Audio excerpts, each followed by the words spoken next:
Maharashtra today 24 news, सत्य परिस्थितीचा सविस्तर आढावा। सत्ता कोणाच्या हाती, विजयाची पताका कोण फडकवणार, जनता कोणाच्या गळ्यात टाकणार विजयाची माळ, जनतेचं मत कोणाला। संपूर्ण महाराष्ट्रातील महानगरपालिकेतील संपूर्ण आढावा आपणासमोर पहा फक्त महाराष्ट्र टुडे मराठीवर। पांढऱ्या दुधाचा काळा धंदा, जनावरांना विषारी इंजेक्शन देण्यासाठी घातक रसायने तयार करणाऱ्या कारखान्यावर पोलिसांची धाड।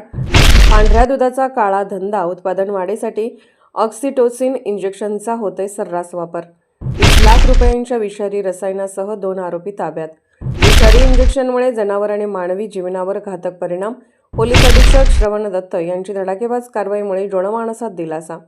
दुधाळ जनावरांचे कृत्रिमरित्या दूध वाढवण्यासाठी जे इंजेक्शन दिले जाते त्याचे रसायन बनवणारा अड्डा नंदुरबारमध्ये पश्चिम बंगालच्या एका जणांच्या सहभागाने चालवला जात होता।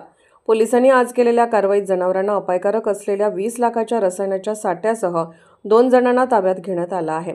नंदुरबार शहरात गवळीवाडा परिसरात तुकाराम उर्फ खोक्या लाला गवळी हा त्याच्या घरात वेगवेगळ्या रसायनांना एकत्र करून ते रसायन इंजेक्शनद्वारे दुभत्या जनावरांना देऊन त्याद्वारे जनावरांचे दुधाचे प्रमाण वाढवतो, पण अपायकारक असून त्या इंजेक्शनमुळे प्राण्यांच्या जीवितास व त्या प्राण्यांनी दिलेल्या दुधामुळे मानवी जीवितास धोका निर्माण होतो अशा घातक रसायनांची हा इसम विक्री करत आहे, अशी नंदुरबार जिल्हा गुन्हा अन्वेषण शाखेचे पोलीस निरीक्षक हेमंत पाटील यांना दिनांक 8 जानेवारी रोजी गोपनीय माहिती मिळाली होती। पोलीस अधीक्षक श्रवण दत्त एस यांच्या मार्गदर्शनाखाली पथक कार्यरत केले। पथकाने तुकाराम उर्फ खोक्या लाला गवळी यांच्या नवा गवळीवाडा येथील घराची गोडाऊनची झडती घेतली, तेव्हा त्याच्याकडे रसायन बनवण्याचा कुठल्याही प्रकारचा परवाना नसताना वेगवेगळ्या रसायनांचा वापर करून म्हशींना पाणवण्यासाठी रसायन बनवले जात असल्याचे आढळून आले। तसेच एकूण 20,20,032 रुपयांचा मुद्देमाल हस्तगत करण्यात आला। त्या ठिकाणी आशिक लियाकत सरदार वय 24 राहणार परगणा राज्य पश्चिम बंगाल हा रसायन इंजेक्शनमध्ये भरताना मिळून आला। वेगवेगळ्या प्रकारचे रसायन एकत्र करून त्या रसायनाचा उपयोग दुभत्या जनावरांना देऊन त्याद्वारे दुभत्या जनावरांचे प्रमाण वाढवले जाते। हे रसायनामुळे तयार होणारे भेसळयुक्त दूध हे मानवी जीवितास धोकादायक असते, तसेच जनावरांच्या जीवितालाही धोका असतो। हे माहीत असताना देखील त्यांनी सदरचे कृत्य केल्याचे आरोपाखाली तुकाराम उर्फ खोक्या लाला गवळी वय 55 वर्षे राहणार नवा गवळीवाडा नंदुरबार आणि आशिक लियाकत सरदार वय 24 राहणार परगणा राज्य पश्चिम बंगाल यांच्या विरुद्ध नंदुरबार शहर पोलीस ठाण्यात विविध कलमांसह प्राण्यांचे छळ प्रतिबंध अधिकलम 11(1) ग 12 प्रमाणे गुन्हा दाखल करण्यात आला असून पुढील तपास सुरू आहे। कारवाई नंदुरबार जिल्ह्याचे पोलीस अधीक्षक श्रवण दत्त एस, अपर पोलीस अधीक्षक अशित कांबळे यांच्या मार्गदर्शनाखाली स्थानिक गुन्हे शाखेचे पोलीस निरीक्षक हेमंत पाटील, पोलीस उपनिरीक्षक Mukesh Pawar, Vikas Gunjal, police head constable Mahendra Nagrale, Rakesh More, Ajit Gavit, Sachin Vasave, police नाईक Deepak Warule, Nitin Gangurde, police constable Rameshwar Chavan, Ananda Marathe, Abhay Rajput, Maharashtra police शिपाई रोहिणी धनगर यांनी केले।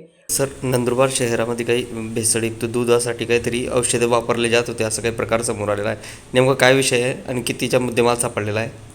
नमस्कार, मी श्रवण दत्त एस, पोलीस अधीक्षक नंदुरबार। आज नंदुरबार शहर हद्दीत एक गोपनीय बातमीदार माध्यमातून एक अशी बातमी मिळाली होती की दूध देणारे जनावर यांना एक रसायन मिश्रण इंजेक्शन रूपाने देऊन त्या जनावराची जे दूध देण्याची क्षमता आहे ते वाढवून जास्त दूध ड्रॉ करण्याचा एक प्रकार चालू होता। बातमीनुसार एक बंद घरामध्ये अशा रसायन बनवण्याची एक छोटा कारखाना चालू होता।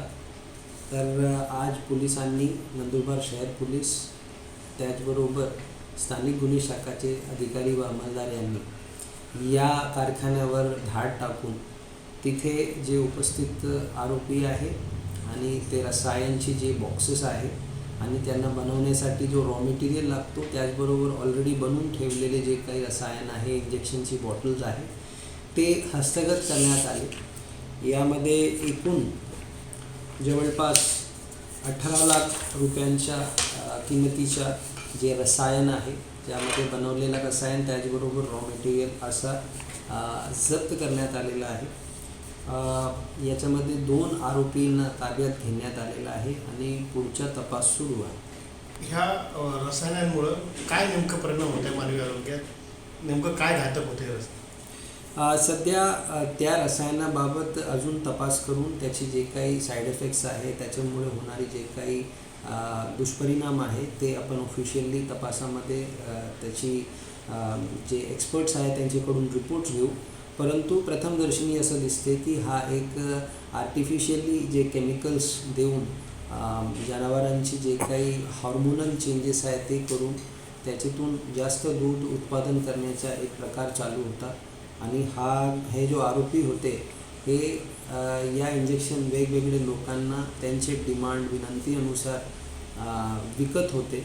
आणि याच्यामुळे जे काही दूध देणारा जनावर आहे त्याच्यामध्ये जे काही चेंजेस होतात, त्याचबरोबर जे काही येणारी उत्पादन आहे दुधाची तीसुद्धा अडल्ट्रेटेड असण्याची पूर्ण शक्यता असल्याने याच्यामध्ये जे अडल्ट्रेशन ऑफ फूड या कलमांतर्गत आपण गुन्हा दाखल करून पुढचा तपास करत आहोत. महाराष्ट्र टुडे मराठीसाठी ब्युरो रिपोर्ट नंदुरबार.